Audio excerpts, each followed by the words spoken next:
En esta pandemia seguro te has sentido desanimado, frustrado por trabajar o estudiar desde casa, o quizás has tenido problemas financieros, o has caído muchas veces, o simplemente te has sentido solo.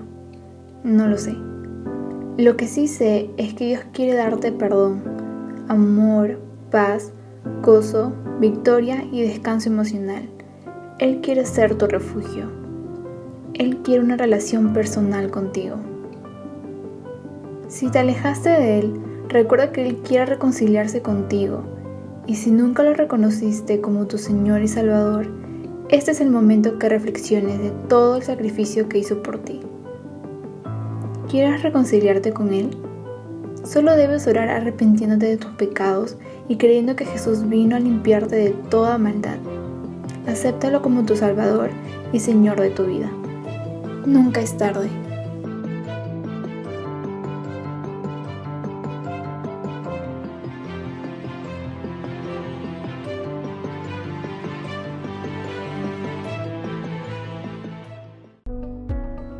Muy buenas noches a todas las personas que hoy nos están viendo en esta noche, en esta programación por Semana Santa. Hoy es nuestra tercera noche y tal vez como hemos visto en el video, usted no está llegando de la mejor manera, pero hoy hay un mensaje especial para ti que nos estás viendo, amigo, amiga. Primero queremos darte la bienvenida, decirte que nos da mucho gusto que te conectes con nosotros. El mensaje que hoy vamos a escuchar es reconciliados en la cruz de Cristo y esperamos que sea de mucha ayuda para tu vida. Queremos que sigan disfrutando de este tiempo y de algunas cositas más que vamos a presentar a continuación. Adelante.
La palabra paz es común en la mayoría de los idiomas.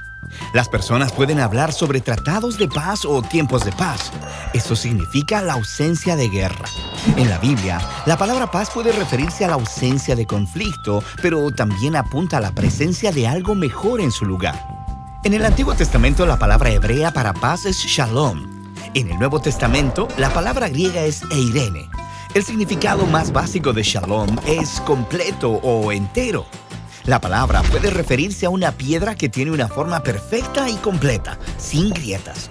También puede referirse a una pared de piedra terminada, que no tiene espacios vacíos ni ladrillos faltantes. Shalom se refiere a algo que es complejo, con muchas piezas, que está en un estado completo, pleno. Es como Job, que dice que sus tiendas están en un estado de shalom, porque contó su rebaño y no le faltaba ningún animal. Esta es la razón por la que shalom puede referirse al bienestar de una persona, como cuando David visitó a sus hermanos en el campo de batalla y les preguntó acerca de su shalom. La idea central es que la vida es compleja, llena de partes, relaciones y situaciones en movimiento. Cuando cualquiera de estas cosas está fuera de línea o está faltando, tu shalom se destruye. La vida ya no está completa, necesita ser restaurada. De hecho, ese es el significado básico de shalom cuando la usas como un verbo. Traer shalom literalmente significa completar o restaurar. Entonces, Salomón trae shalom al templo incompleto cuando lo termina. O si tu animal accidentalmente daña el campo de tus vecinos, tú lees shalom al darle un pago completo por su pérdida. Tomas lo que se ha perdido y lo restauras a plenitud.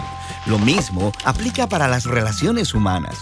En el libro de Proverbios, reconciliar y sanar una relación rota es traer shalom. Y cuando los reinos rivales en la Biblia hacen shalom, no solo significa dejar de pelear, también quiere decir que empiezan a trabajar juntos por el beneficio del otro. Este estado de shalom es el que se suponía que los reyes debían cultivar y rara vez sucedía. Así que el profeta Isaías anhelaba un futuro rey, un príncipe de shalom, y su reino traerá shalom sin fin. Un tiempo en el que Dios haría un pacto de shalom con su pueblo para remediar todo mal y sanar todo lo que se había roto. Esta es la razón por la que en el Nuevo Testamento el nacimiento de Jesús se anunció como la llegada de Eirene. Recuerda que esa es la palabra griega para paz. Jesús vino a ofrecer su paz a otros, como cuando les dijo a sus seguidores, «Mi paz les doy». Los apóstoles decían que Jesús hizo la paz entre los humanos arruinados y Dios cuando Él murió y resucitó de entre los muertos. La idea es que Él restauró a plenitud la relación rota entre los humanos y su Creador. Esta es la razón por la que el apóstol Pablo puede decir que Jesús mismo es nuestra Irene. Él fue el hombre completo y pleno que yo fui creado para ser, pero nunca pude ser. Y ahora Él me da su vida como un regalo. Esto significa que los seguidores de Jesús ahora son llamados a crear paz. Pablo instruye a las iglesias locales a mantener su unidad a través del vínculo de la paz, lo cual requiere humildad y paciencia y soportar a otros en amor. Convertirse en personas de paz significa participar en la vida de Jesús, quien reconcilió todas las cosas en el cielo y en la tierra, restaurando la paz a través de su muerte y su resurrección. Así que la paz requiere mucho trabajo, porque no es solo la ausencia de conflicto. La verdadera paz requiere tomar lo que está roto y restaurarlo a plenitud, ya sea en nuestras vidas, nuestras relaciones o en nuestro mundo. Y ese es el rico concepto bíblico de la paz.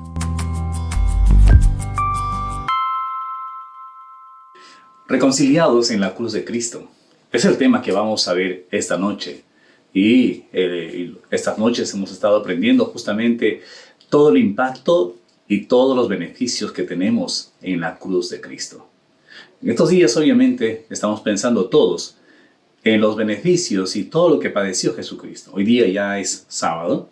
Definitivamente, de acuerdo a la historia, un día como hoy, Jesús debería estar en la tumba, ¿no es cierto? Está en la tumba, ya murió, ya se consumó su muerte.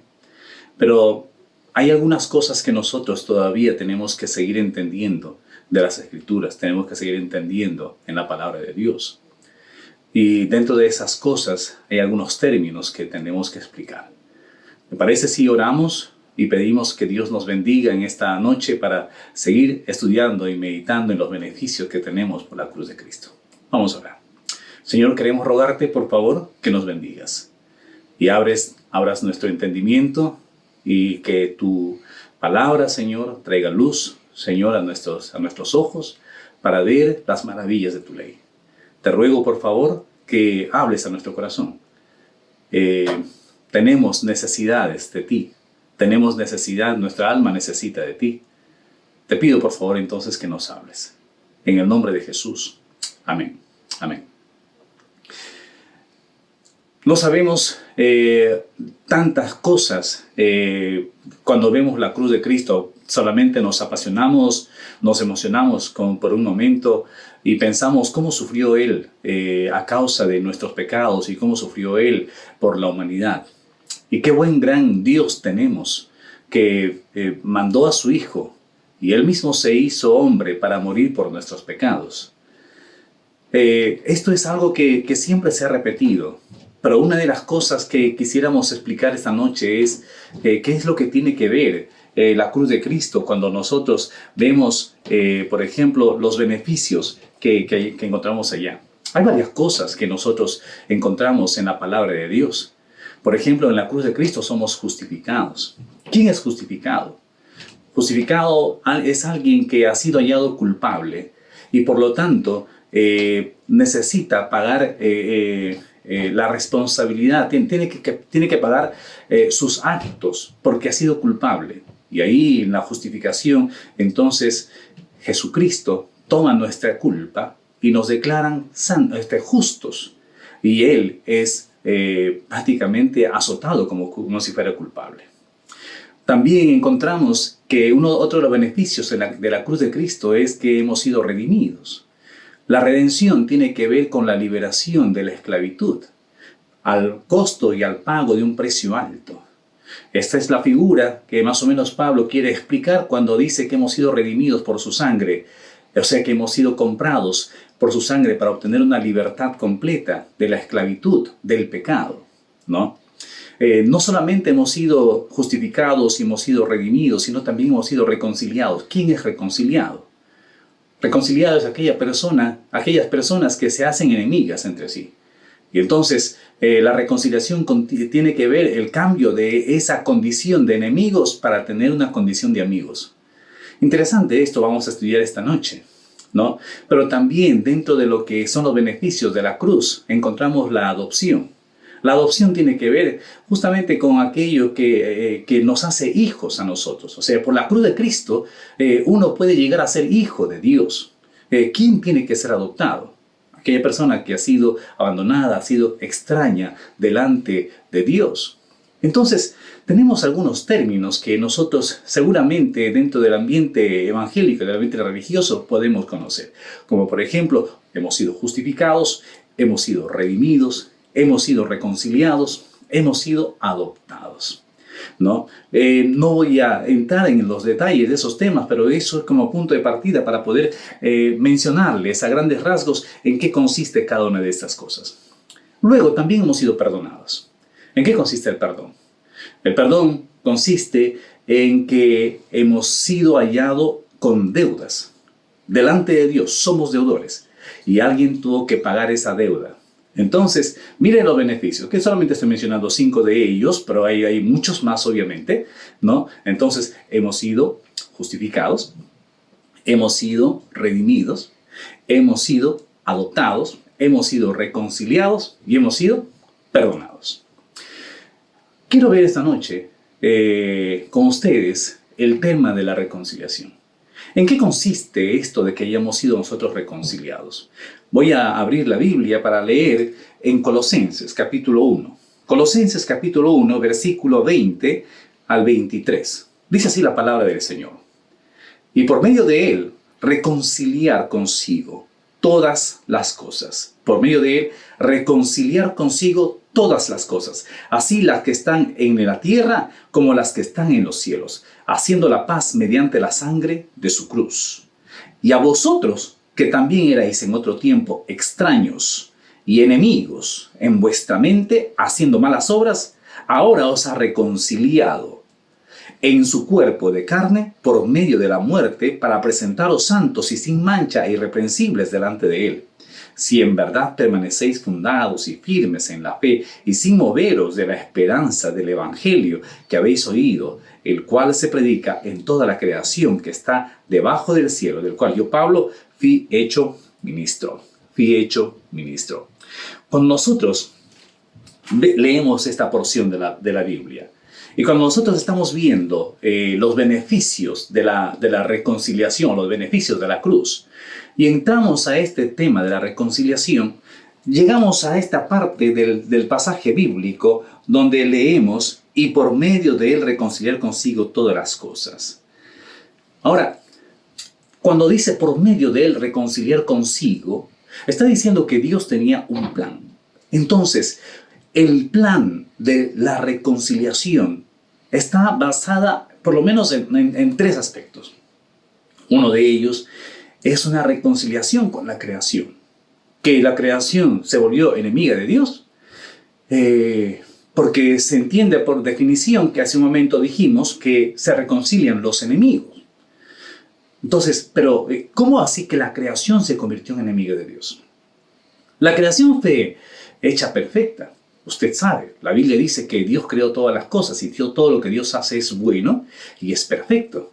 Él creó los cielos, creó la tierra, creó todo lo que vemos, ¿no es cierto? Las cosas visibles, las cosas invisibles. Eso mismo va a decir en el versículo 16 de Colosenses 1. Dice, porque por Él fueron creadas todas las cosas, las que hay en los cielos y las que hay en la tierra, visibles e invisibles, sean tronos, sean dominios, sean principados, sean potestades. Todo fue creado por medio de Él y para Él. Esto indica entonces que todo lo que Él creó fue bueno, fue perfecto. Y ahora, ¿cómo así que se convierte en enemigo? Nosotros encontramos muchos pasajes en la Biblia en donde la misma creación empieza a sufrir y empieza a clamar y empieza a gemir por su propia redención. Parece que la creación está clamando por su redención. Pero pareciera que más bien el hombre no hace aquello. Aunque el hombre, a causa del pecado, hizo que la creación y él mismo se convirtieran en enemigos de Dios y enemigos entre ellos, pareciera que el hombre no se da cuenta y sigue en ese camino de enemistad lejos de Dios y de enemistad en contra de la creación misma. En Romanos, capítulo 8, versículo 19, hay un verso, y voy a leer 3 versos aquí en esta porción de Romanos 8. Dice, 8:19, porque el anhelo ardiente de la creación es aguardar la manifestación de los hijos de Dios. ¿Ok? Es como que la creación está esperando que los hijos de Dios, o que los hombres, se conviertan en hijos de Dios, puedan volver a ser hijos de Dios. Porque si los hombres tienen entonces a Dios, seguramente que la creación misma va a ser beneficiada porque la creación va a ser tratada de la mejor manera. Y la creación va a ser cuidada de la mejor manera. Entonces, cuando dice en este verso, en el verso 19, porque el anhelo del anhelo ardiente de la creación es aguardar la manifestación de los hijos de Dios, también dice en el verso 21 de la siguiente manera, mire lo que dice Romanos 8:21, porque también la creación misma será libertada de la esclavitud de corrupción a la libertad gloriosa de los hijos de Dios. La creación misma está siendo entonces esclava, ¿no es cierto? Está siendo esclava de la corrupción del hombre, esclava de la corrupción del hombre mismo, que no sabe administrar, que no sabe cuidar lo que Dios ha creado en su perfección. Y finalmente en el verso 22 va a decir esto, porque sabemos que toda la creación gime a una, y a una está con dolores de parto hasta ahora. No, a una está con dolores de parto hasta ahora. Gime la creación a una. Esto indica entonces el clamor de la creación. La creación anhela que el hombre se reconcilie con Dios para poder también cumplir a perfección el propósito para el cual fue creado. La creación, la tierra y todos los seres creados han sido para beneficio del hombre. Recuerden ustedes en la creación, Dios crea al hombre al final de todo aquello, para que el hombre se beneficie de toda la creación. En Efesios capítulo 1, versículo 10, Efesios 1, 10, va a decir de la siguiente manera, mire lo que dice, de reunir todas las cosas en Cristo, en la dispensación del cumplimiento de los tiempos, así las que están en los cielos como las que están en la tierra. Jesús mismo está interesado, entonces, Dios mismo está interesado en redimir la creación, todos los seres creados, ¿no? Pero ¿es posible esa redención? ¿Cómo nosotros imaginamos una reconciliación en la creación? Hoy día usted y yo sabemos que la creación misma, por ejemplo, los animales, nosotros clasificamos animales silvestres, animales domesticados, ¿no es cierto? Animales de compañía, ¿no? Clasificamos de diferentes maneras. Unos de ellos son agresivos y otros son peligrosos. Algunos de ellos atacan a los hombres, ¿no es cierto? Y a través de la historia, inclusive en la Biblia, encontramos muchos pasajes en cuando los animales salvajes ingresaban a las ciudades o a las aldeas, a los pueblos y destruían todo, ¿no? Y devoraban y mataban a las personas. Esto mismo es la figura ahora. ¿Por qué los vemos en los zoológicos? ¿Por qué los vemos encerrados en unas jaulas? Porque no hay una amistad entre el hombre y la creación y los seres creados. Nosotros los quisiéramos ver, pero no los podemos domesticar, los quisiéramos tocar, pero realmente no tenemos una amistad con ellos. Somos enemigos. Esa enemistad, por ejemplo, ¿cuándo se puede reconciliar? Mire lo que dice la Biblia. En Isaías capítulo 11, versículos 6 al 9, va a decir algo que no debemos olvidar. Mire lo que dice Isaías 11, 9, 6 al 9. Morará el lobo con el cordero, y el leopardo con el cabrito se acostarán. El becerro y el león y la bestia doméstica andarán juntos, y un niño las pastoreará. La vaca y la osa pacerán, sus crías se echarán juntas, y el león como el buey comerá paja. Y el niño de pecho jugará sobre la cueva del áspid, y el recién destetado extenderá su mano sobre la caverna de la víbora. No harán mal ni dañarán en todo mi santo monte, porque la tierra será llena del conocimiento de Jehová como las aguas cubren el mar. ¿Cuándo puede ser reconciliada la creación con el hombre? Solamente cuando la tierra sea llena del conocimiento de Dios.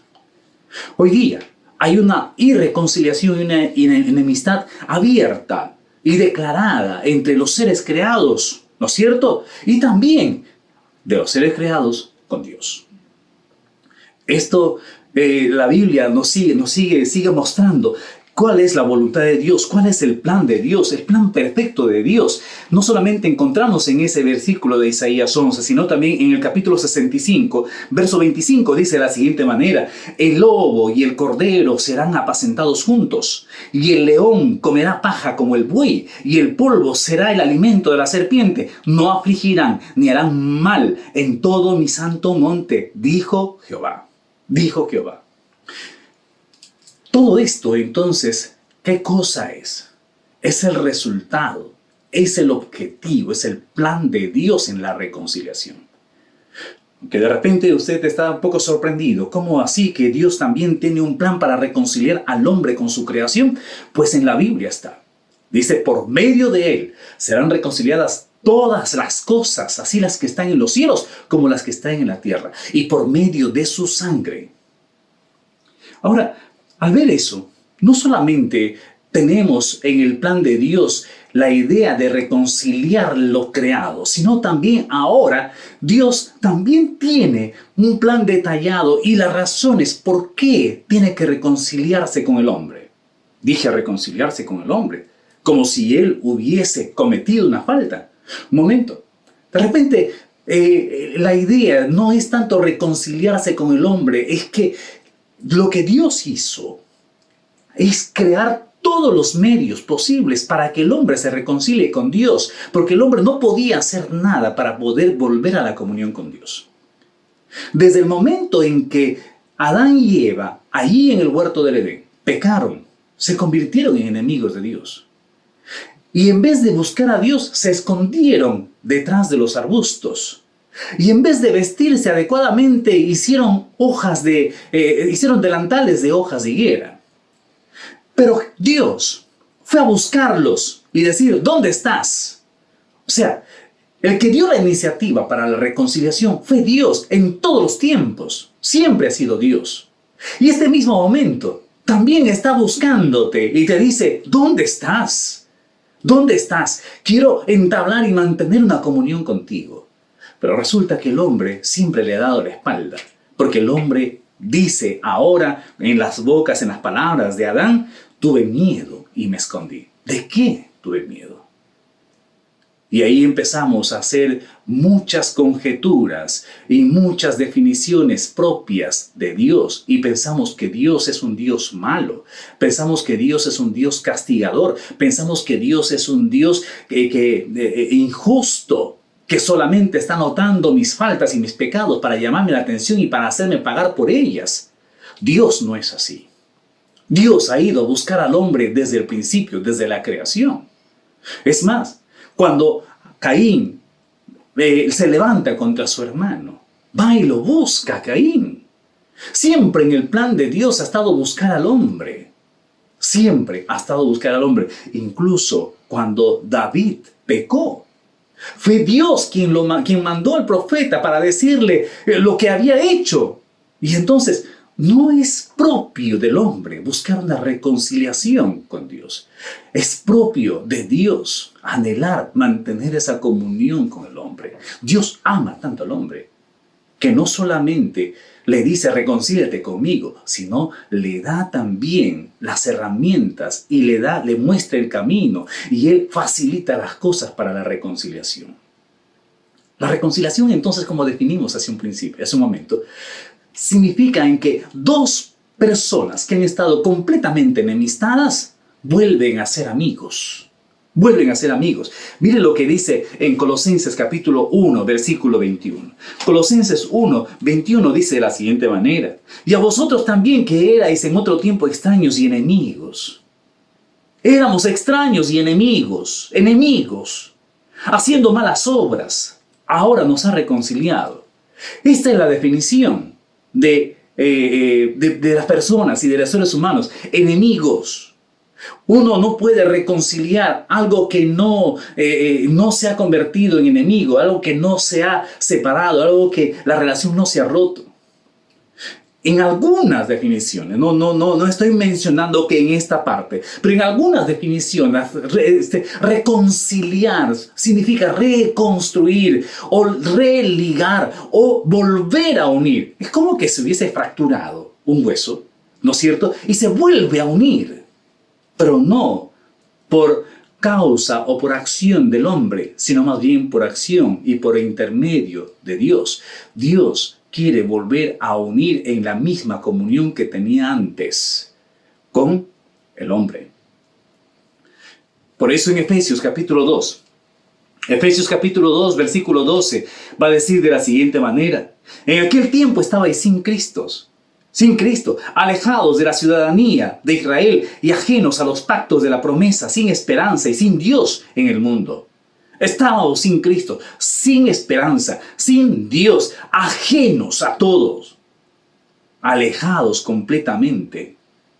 En el 4.7 del mismo Efesios va a decir de la siguiente manera, Efesios 4:17, esto pues digo y requiero en el Señor, que ya no andéis como los otros gentiles, que andan en la vanidad de su mente. Y en el verso 18 dice, teniendo el entendimiento entenebrecido, ajenos de la vida de Dios, por la ignorancia que en ellos hay, por la dureza de su corazón. Indicando esto entonces, que nosotros tenemos en nuestra naturaleza propia justamente esa tendencia a ser enemigos de Dios, ajenos de la voluntad de Dios.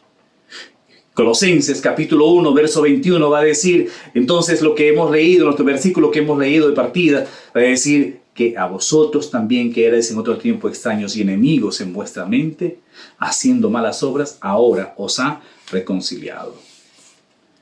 ¿Por qué nos decimos enemigos? Porque el hombre odiaba a Dios. El hombre no solamente se alejó, no solamente era enemigo, sino también odia a Dios. Y esto es triste, aunque el hombre no quiera reconocerlo, aunque mucha gente dice seguir a Dios y amar a Dios, aunque hoy día se usan muchos términos cristianos evangélicos, muchas palabras que confunden a la persona que está escuchando y hace creer que la otra persona de repente conoce de Dios, porque usa términos religiosos, pero realmente es enemigo de Dios. Mire lo que dice en Romanos capítulo 1, verso 21. Romanos capítulo 1, verso 21 dice de la siguiente manera: pues habiendo conocido a Dios, no le glorificaron como a Dios, ni le dieron gracias, sino que se envanecieron en sus razonamientos y su necio corazón fue entenebrecido, indicando que se convirtió en enemigo y odia a Dios. Dice el verso 22, profesando ser sabios, se hicieron necios. La descripción triste de la condición del hombre la encontramos también en Isaías, capítulo 59, versículo 2. Pero vuestras iniquidades han hecho división entre vosotros y vuestro Dios, y vuestros pecados han hecho ocultar de vosotros su rostro para no oír. Y el verso 3 dice: porque vuestras manos están contaminadas de sangre, y vuestros dedos de iniquidad, vuestros labios pronuncian mentira, hablan maldad, vuestra lengua. En otras palabras, de repente alguno se puede sorprender diciendo: yo no soy enemigo de Dios, yo no odio a Dios.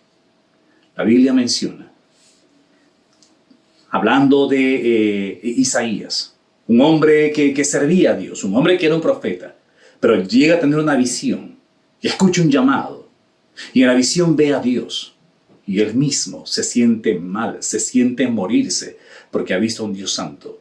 Y en su proclamación, en su exclamación, en la angustia de su alma, él va a decir: ay de mí que soy muerto, porque siendo hombre de labios inmundos, y habitando en medio de un pueblo que tiene labios inmundos, han visto mis ojos al Rey, a Jehová de los ejércitos. ¿Qué significa esto? Que nuestra enemistad se evidencia con la forma en que hablamos, con la forma en que tratamos a los demás. Nuestra enemistad y nuestro odio a Dios definitivamente se evidencian también en la forma de nuestro pensar, en la forma de nuestro actuar y en la forma de nuestro hablar. ¿Cómo son tus palabras? Si tú estás diciendo que Dios te bendiga, si tú estás diciendo hay que tener fe, que vamos a salir juntos de esta, pero a la vez también estás maldiciendo con tu boca, estás ofendiendo y estás agrediendo a los demás, ¿qué sentido tiene? No puedes salir de una misma fuente agua dulce y agua amarga. Reconcíliate con Dios. Eso indica que eres enemigo de Dios. ¿Por qué? Porque realmente esa es nuestra naturaleza. Esa es ahora, después de la caída del hombre, después de que el hombre se alejó de Dios, que rompió su relación con Dios. Entonces, esto, lo que dice Romanos 8:7 es real, por cuanto los designios de la carne son enemistad contra Dios, porque no se sujetan a la ley de Dios, ni tampoco pueden. Los designios son enemistad contra Dios. Yo quiero terminar mencionando algo. ¿Cómo podemos reconciliarnos? Hay en la Biblia algunas figuras que nos muestran de qué manera podemos reconciliarnos. La única forma es que Dios envió los medios de la reconciliación. Y dentro de los medios lo encontramos nosotros en Colosenses, en el capítulo 1, versículo 20, la segunda parte dice: mediante la sangre de su cruz. Mediante la sangre de su cruz. Y en el verso 22 de ese mismo pasaje de Colosenses va a decir: en su cuerpo de carne por medio de la muerte, para presentaros santos y sin mancha e irreprensibles delante de él. En otras palabras, ¿cuáles son los medios de la reconciliación? Es Él mismo, Jesucristo mismo. Si tú vives de espaldas a Jesús, si no sigues las enseñanzas, si no conoces a Jesús, si no sabes cómo caminar como Jesús, entonces estás irreconciliado con Él. Eres enemigo de Jesús, eres enemigo de Dios. Pero Él vino a reconciliarte. Él vino a pagar el precio de la reconciliación. Por eso en Corintios, 2 Corintios 5, 18 y 19 va a decir, todo esto proviene de Dios. O sea, la reconciliación no es producto del esfuerzo humano. La reconciliación proviene de Dios. Él creó los medios. Quien nos reconcilió, dice, consigo mismo por Cristo. Y nos dio el ministerio de la reconciliación. Verso 19, que Dios estaba en Cristo reconciliando consigo al mundo, no tomándoles en cuenta a los hombres sus pecados. Dios estaba en Cristo reconciliando consigo al mundo. Y en Romanos 5, 6 va a decir, porque Cristo cuando éramos débiles a su tiempo murió por los impíos. Ya no podíamos hacer nada nosotros para reconciliarnos con Dios, porque ya estábamos débiles. Este término de debilidad implica un poco más de agonizando. Estábamos en los últimos suspiros, el último esfuerzo que estábamos haciendo para vivir. Viene Jesús y entonces Él mismo muere en vez de nosotros para poder reconciliarnos con su Padre, reconciliarnos con Dios. En el versículo 10 de Romanos 5 va a decir, porque si siendo enemigos fuimos reconciliados con Dios por la muerte de su Hijo, mucho más estando reconciliados seremos salvos por la vida. Siendo enemigos fuimos reconciliados por la muerte de su Hijo. ¿Qué tipo de muerte? Una muerte violenta, una muerte en la cruz, en donde derramó toda su sangre, por la violencia con que fue tratado, por la violencia con que fue maltratado. Esa violencia implica que Él estaba llevando el castigo. Nosotros éramos culpables. Recuerda la definición primera en cuanto a justificación. El culpable es declarado justo. ¿Por qué? Porque alguien sufre el castigo. Y Él fue azotado, y fue castigado, y fue clavado hasta derramar toda su sangre para que nosotros seamos declarados justos. Y dentro del objetivo, obviamente, de la reconciliación, lo encontramos nosotros en el versículo 22, la segunda parte. ¿Cuál es el objetivo de todo esto? Si ya tenemos el plan de Dios para la reconciliación, que hay un plan para la reconciliación en la creación, para la reconciliación con el hombre, porque el hombre es enemigo de Dios, porque el hombre odia a Dios.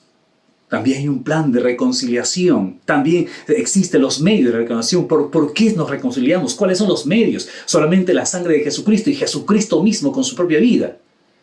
¿Y cuál es el objetivo de todo esto? ¿Por qué nos reconcilia? En el versículo 22 de Colosenses, la segunda parte, va a decir de la siguiente manera: para presentaros santos y sin mancha e irreprensibles delante de Él. Santos y sin mancha, irreprensibles. Dice usted, pero ¿por qué estas tres palabras? ¿Por qué santo? ¿Por qué sin mancha? ¿Por qué irreprensibles? ¿Sabes? Santo tiene que ver con nuestra relación con Dios.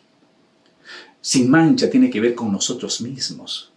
Irreprensibles tiene que ver en nuestra relación con los demás. Delante de Dios, Él quiere presentarnos santos en nuestra propia conciencia, porque su sangre limpia nuestros pecados y nuestra conciencia. En nuestra propia conciencia, Dios quiere que nosotros, en la reconciliación, disfrutemos de la limpieza, sin mancha, estemos sin mancha. Y en nuestra relación con los demás, Dios quiere que disfrutemos de una irreprensibilidad, o sea, tener buenas relaciones con los demás. Esto significa la reconciliación. Este es el propósito, el objetivo de la reconciliación. Y además de todo esto, la Biblia dice que no hay ninguna condenación para los que están en Cristo Jesús. En Romanos 8:1, los que no andan conforme a la carne. Ya cuando somos reconciliados con Dios, ya no hay condenación. Y en el verso 33 va a decir, ¿quién va a acusar a los escogidos de Dios?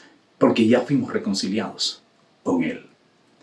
Esto nos vamos a entender nosotros y vamos a evidenciarlo nosotros. Y quiero explicarlo de esta manera. Él nos ha ayudado, nos ha permitido realmente conocer a Dios y nos ha permitido reconciliarnos con Dios. Tal vez esta historia que le voy a contar le puede ilustrar un poco mejor todo lo que acabo de explicar. Vemos en la Biblia varios cuadros de reconciliación. Uno de ellos, por ejemplo, José reconciliándose con su familia, reconciliándose con sus hermanos. Sus hermanos se habían convertido en enemigos de José. Él los perdonó. José los perdonó. Sus hermanos no buscaron el perdón. José los perdonó. cuando vemos la reconciliación de Dios con David o David con Dios, vemos esa nueva restauración de tal manera que a pesar de que David se había portado mal, Dios nunca habló mal de David, de su siervo.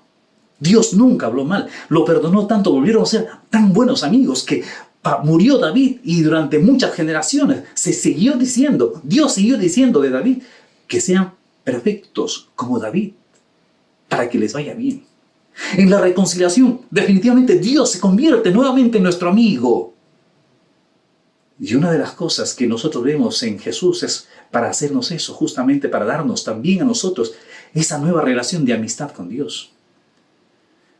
Plácido Domingo y José Carreras son dos músicos, tenores muy famosos, muy famosos. Y de pronto, por asuntos políticos, porque uno de ellos era catalán y el otro de ellos era español, se convirtieron en enemigos. Entonces, cuando había un concierto, cuando había una presentación, siempre había una cláusula en donde ellos firmaban diciendo, ¿no? Yo voy a participar de este recital, yo voy a participar de esta presentación siempre y cuando el otro no esté presente. Y por muchos años uno era enemigo del otro. José Carreras enfrentó un peor enemigo después de este. Él tuvo que enfrentar la leucemia, el cáncer a la sangre. Aunque tenía mucho dinero, él fue para todo el mundo buscando curarse, tratamientos, medicina. Viajó a los Estados Unidos. Su fortuna que había acumulado durante tantos años empezó a resquebrajarse, empezó a cortarse.